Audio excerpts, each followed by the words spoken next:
So hello students, अभी हम 2.3 से कंटिन्यू करने वाले हैं क्लास को यहाँ से। ठीक है, तो क्लास को कंटिन्यू करने से पहले आपसे एक बात मैं कहना चाहता हूँ। ठीक है, जैसा कि आप सभी पैराग्राफ देख रहे होंगे, सब बड़े बड़े पैराग्राफ हैं। ठीक है, तो आपको पूरा पैराग्राफ जो है उसको याद नहीं करना है। ठीक है, आपको खाली ये ध्यान रख के चलना है कि ये जो मेन हेडिंग है, जैसे ये है, इसके जो सब हेडिंग्स हैं इसको याद रखना है। ठीक है, आप अपभ्रंश साहित्य का अवलोकन करिए, ऐसा प्रश्न बन सकता है। ठीक है, अब उसमें स्वयंभू का काव्य विश्लेषण कीजिए, ऐसा क्वेश्चन तो बहुत कम बनता है। ठीक है, तो जो इम्पोर्टेंट हेडिंग है वो वहीं से प्रश्न बन के निकलता है। ठीक है, तो आपको खाली जानना है कि जो सब हेडिंग्स हैं वो है क्या। ठीक है, उसके बाद आप अपने से ही आंसर लिख सकते हैं। ठीक है, मतलब कौन से सब हेडिंग में क्या है आपको समझ में आ जाए तो आप अपने से बना लेंगे। ठीक है, तो पूरा पैराग्राफ हम ना भी पढ़ें या याद ना भी रखें तो भी चलता है। ठीक है, खाली जो इम्पोर्टेंट बात उसमें कहा जा रहा है उसको समझना है। ठीक है,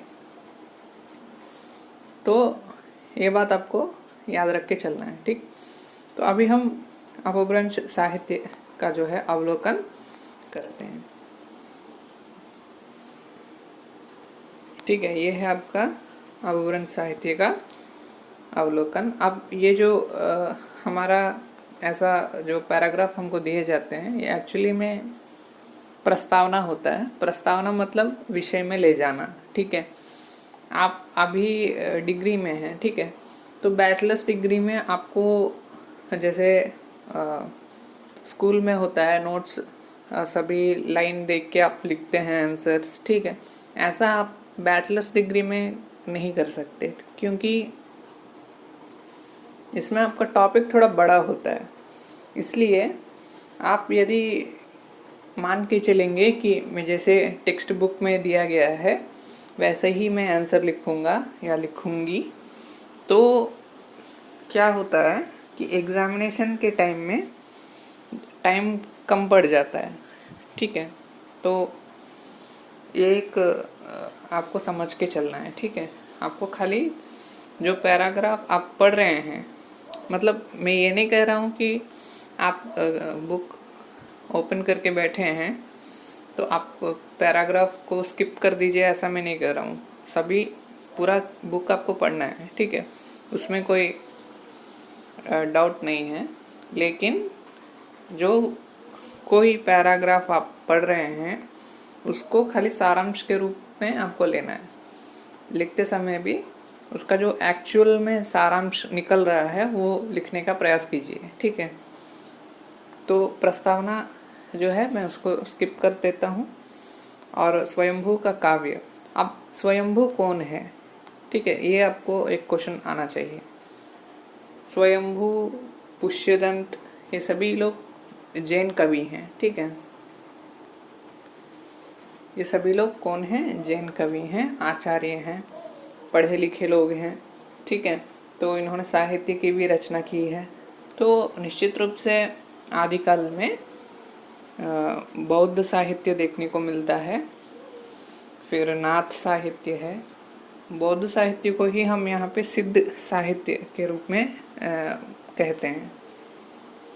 ठीक, फिर जैन साहित्य है। तो स्वयंभू जो हैं एक जैन कवि हैं, जैन आचार्य हैं। ठीक है, उन्होंने कुछ रचनाएं लिखी हैं। उसमें बहुत रचनाएं प्रबंधात्मक हैं।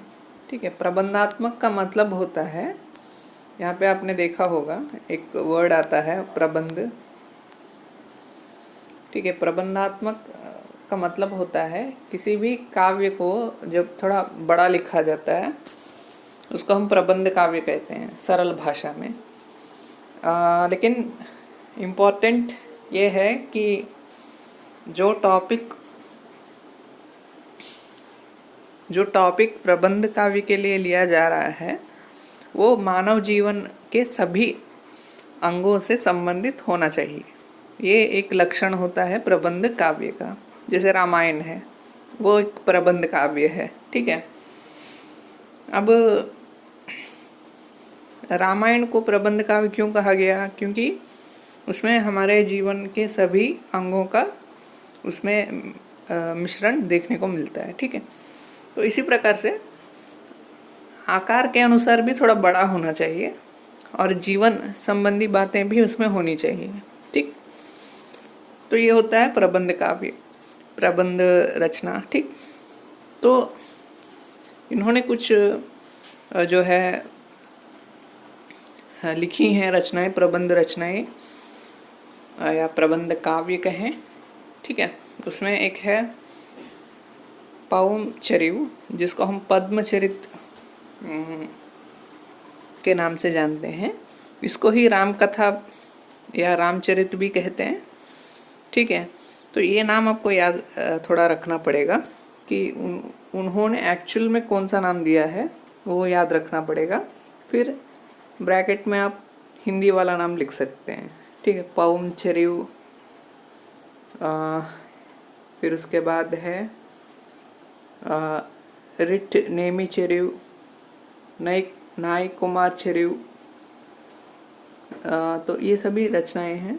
उसमें से पद्मचरित या रामकथा रामचरित जो है वो प्रमुख रचना है।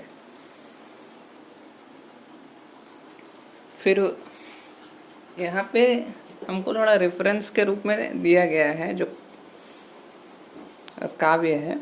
तो यहाँ पे जो रेफरेंस दिया जाता है ज़रूरी नहीं है कि आप सभी रेफरेंसेस को लेके एग्ज़ाम में लिखें। एक लिख सकते हैं, मिनिमम, मैक्सिमम 2, या टॉपिक के अनुसार आप रेफरेंस ना भी लिखें तो भी चलता है। एक्चुअली में ये जो है ना रेफरेंस, ये आपको पढ़ने के लिए दिया जाता है, ठीक है। और तो पद्मचरित जो कथा है वो रामायण ही है, लेकिन थोड़ा बदल के लिखा गया है उसको, उसमें थोड़ा कहानी अलग रहता है। तो जैन जो भी रचनाकार हैं उन्होंने बहुत सारे चरित्र काव्य लिखे हैं। मतलब व्यक्ति से संबंधित जो चरित्र है, किसी व्यक्ति का इतिहास है, वो बहुत लिखे हैं इन्होंने। और इसमें हमको क्या है कि जो अपभ्रंश है वो कैसा है, उसका कैसे प्रयोग हुआ है, ये सब हमको देखने को मिलता है। तो इसीलिए हम इनकी रचनाओं का अध्ययन करते हैं, ठीक है। फिर अभी देखिए, आप यदि जो आप कोई बुक हमारा पढ़ रहे हैं जो यूनिवर्सिटी से आपको दिया गया है, ठीक है, तो उसको आपको स्किप करके बहुत नहीं पढ़ना है, पूरा पढ़िए, ठीक है। लेकिन मैं समझाते समय एक लेक्चर के रूप में समझा रहा हूँ, तो हर एक लाइन को पकड़ के नहीं समझाऊँगा, ठीक है। तो एक जैसे कॉलेज में हमारा एक लेक्चर मेथड होता है, तो उसी के अनुसार मैं चल रहा हूँ, ठीक है। तो अब पुष्यदंत आ गए। तो पुष्यदंत भी एक जैन कवि हैं, ठीक है। तो इस प्रकार से हम थोड़े कवियों का रेफरेंस दे देंगे। फिर जैन कवियों का उल्लेख है, जितने भी लिखे हैं उन्होंने। तो इन्होंने मुख्य रूप से रहस्यवादी काव्य लिखा है, और उसके बाद बौद्ध सिद्ध काव्य। तो सिद्ध योगी जो हैं उनसे संबंधित है। तो इसमें 84 सिद्ध प्रमुख माने जाते हैं। और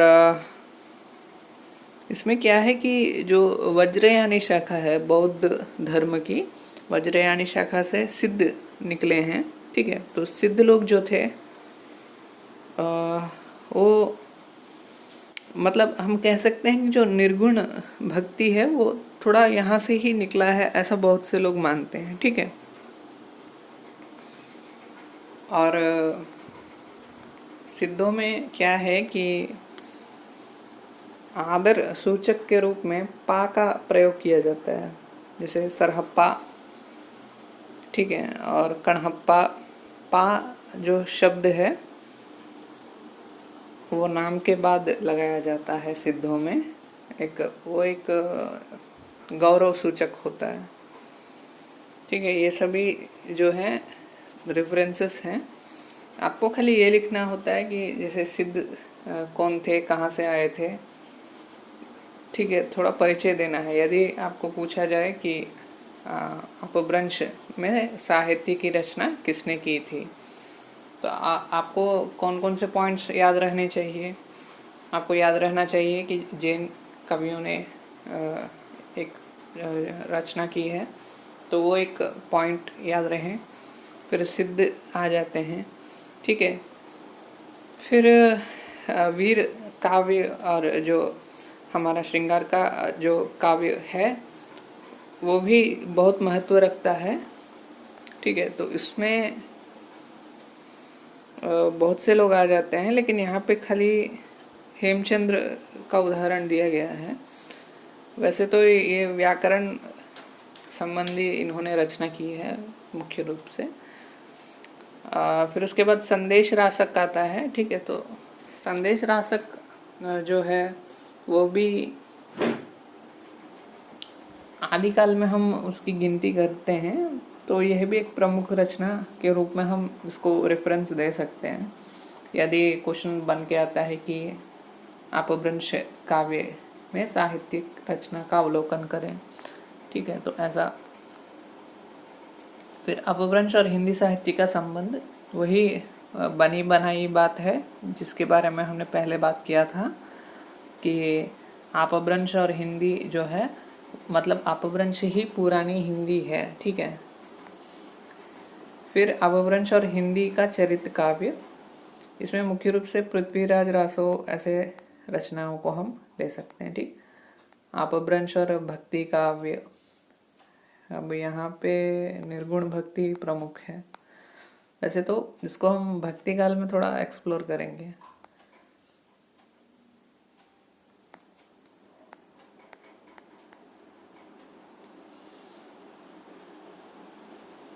ठीक है।